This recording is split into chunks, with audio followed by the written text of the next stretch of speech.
वर्षा अर्जुन के स्टेशन से दौड़ते हुए सुनसान मंच पर बरस रही थी। लाउडस्पीकर चटक गए, रात की अंतिम प्रस्थान की घोषणा करते हुए। सिलीगुड़ी के लिए आखिरी ट्रेन।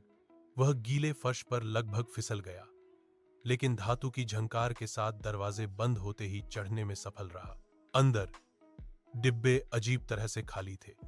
कोई बातचीत नहीं, अखबारों की सरसराहट नहीं, थके हुए यात्रियों की हल्की खर्राटे भी नहीं। केवल पटरी पर ट्रेन के पहियों की स्थिर भिनभिनाहट थी। अर्जुन एक सीट पर बैठ गया।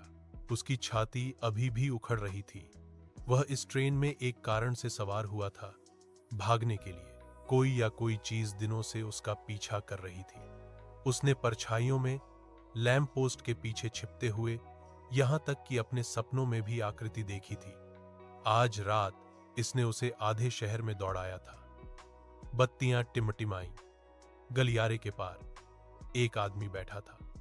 अर्जुन को यकीन था कि इससे पहले सीट खाली थी।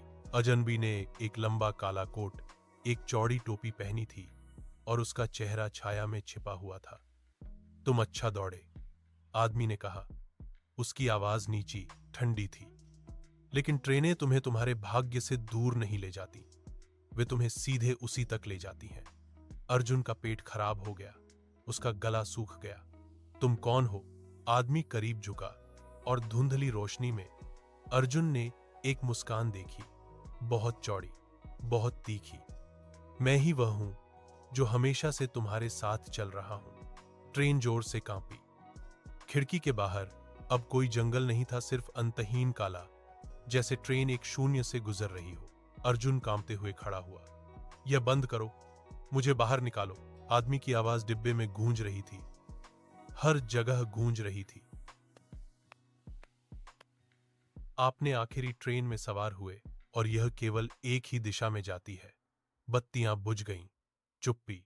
जब वे वापस झिलमिलाए, अर्जुन अब सीट पर नहीं बैठा था। वह गलियारे में खड़ा था, काला कोट और चौड़ी किनारी वाली टोपी पहने हुए। मुस्कुराहट अब उसके चेहरे पर खिंच गई, तेज और असंभव।